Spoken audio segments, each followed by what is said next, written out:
Welcome to Side Roads. I'm Carlos, and this is a 2026 GMC Terrain Denali.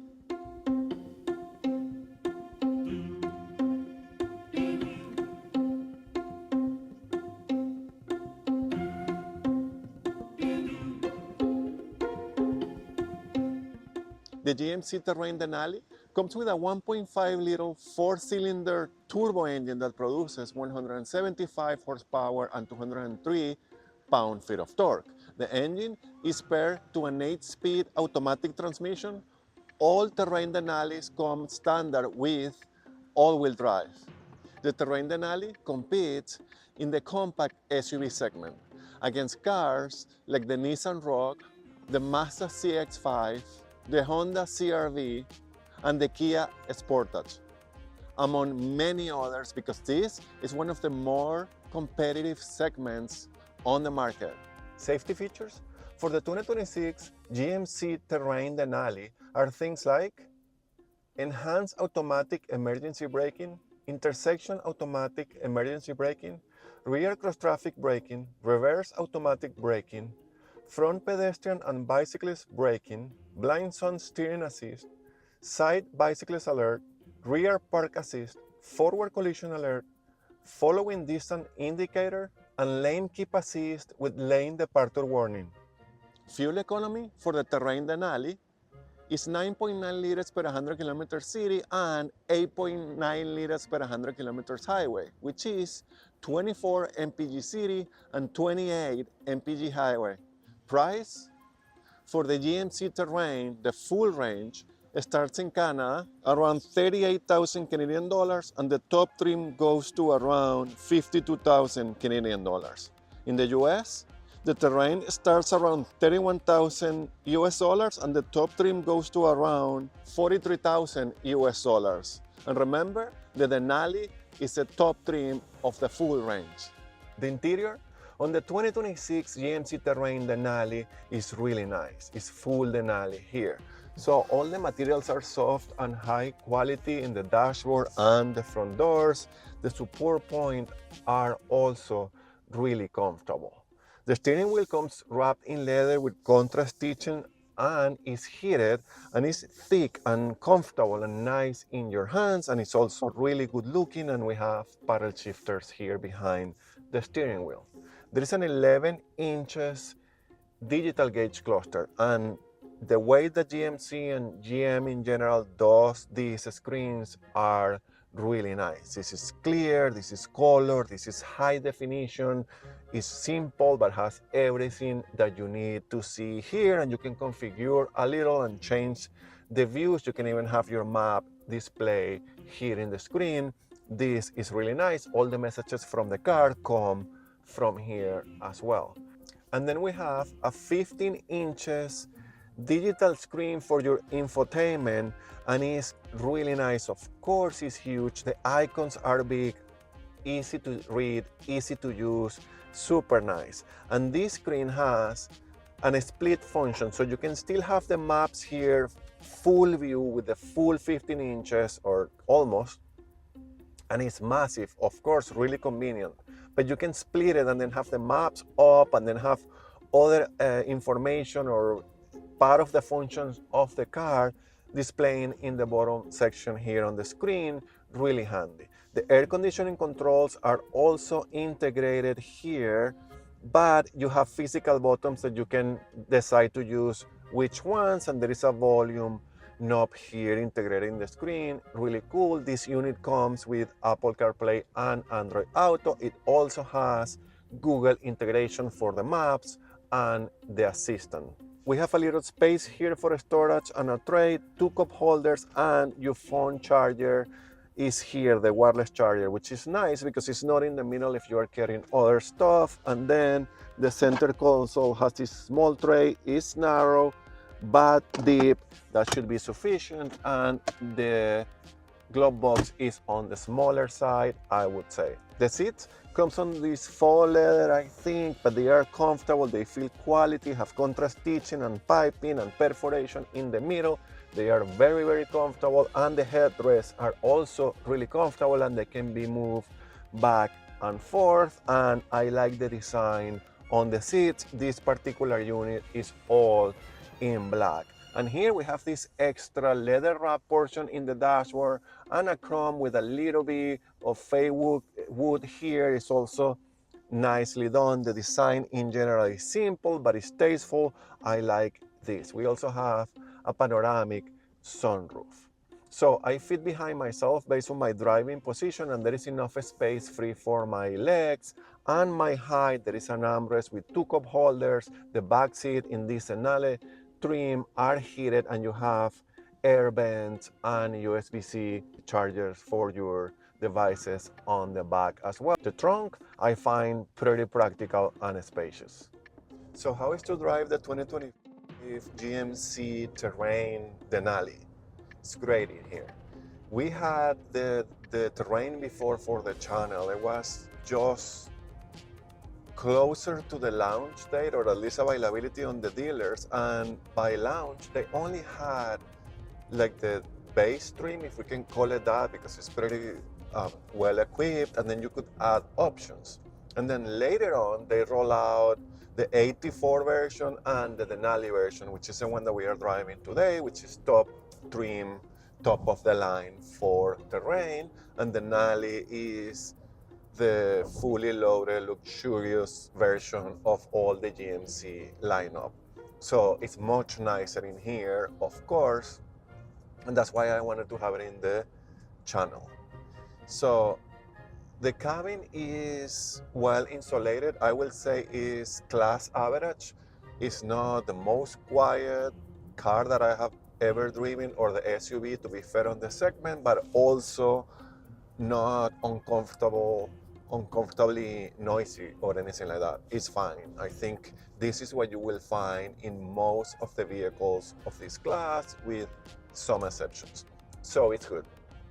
And I'm going now in a pretty smooth road, so the noise is kept at the minimum. I like it. I think it's fine, and I think the Denali customers will be happy with this level of, low noise without being ultra soft and ultra quiet. Then we have the suspension. The suspension, which is the same case like the previous Terrain we drove, is pretty soft, and I'm really surprised about that. I think this level of softness used to be reserved for Cadillacs, maybe Buicks. I'm surprised about this. I drove for the channel a Chevrolet Equinox, and that is a sister brother car with this, and to me it used to be a lot tighter than this. This is fine. I think most customers will be happy with this level of softness, but if you are looking for a little bit of a tighter driving and a little bit more composed, then you need to check other options in the market, because this is on the soft side.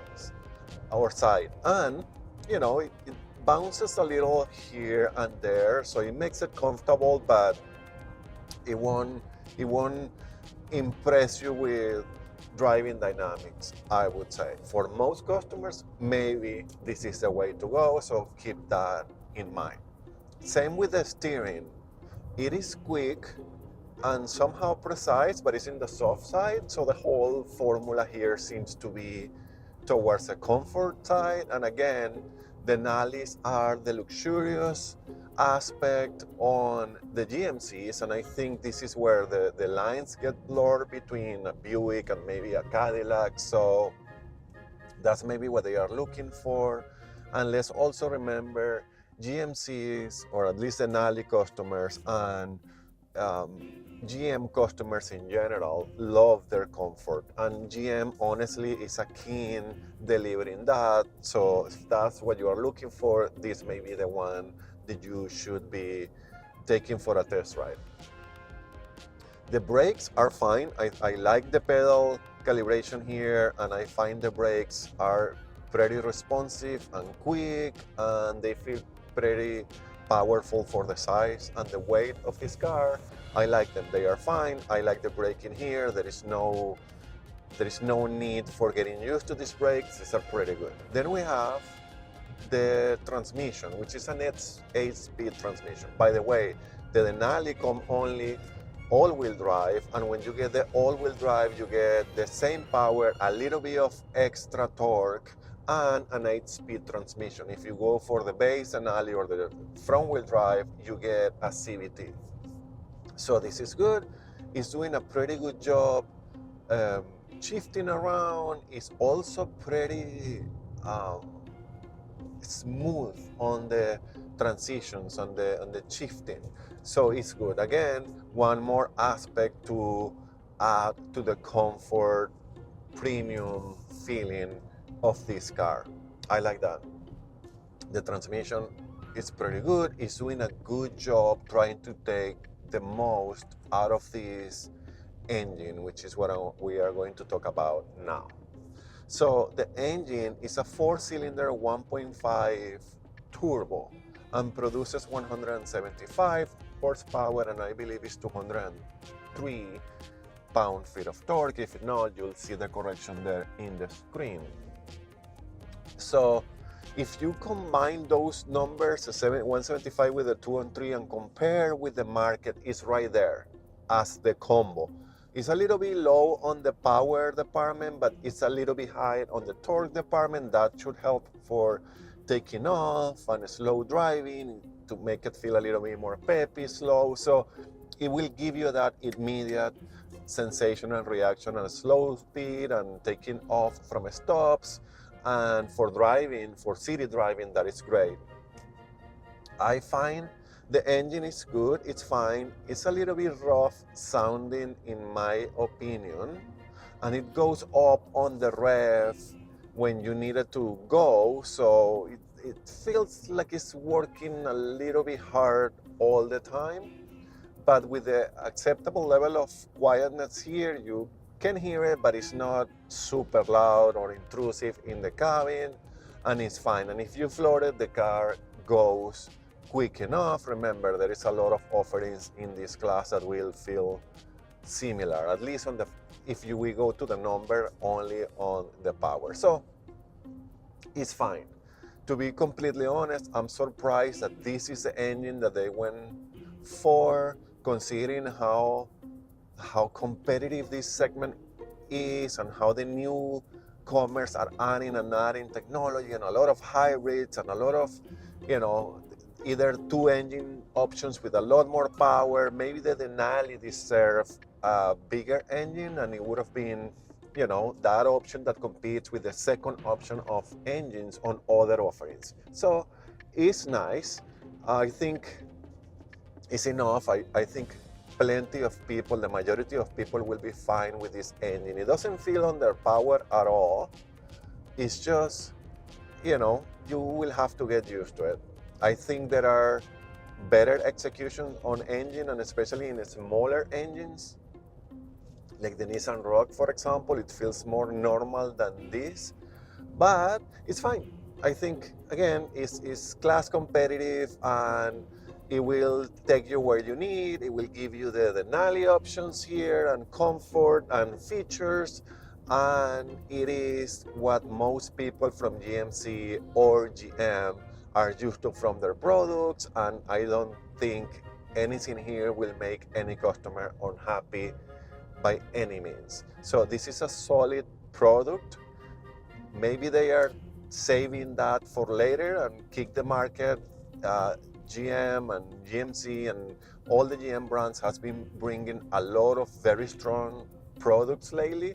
So it's good. And I also think that this car is very good looking. So the GMC Terrain Denali is good. I think it's good enough for the segment, and it has a lot of elements that will keep it competitive. The 2026 GMC Terrain Denali is full of tech, it's comfortable and premium. But what do you think? Is that enough to compete in this super tight segment?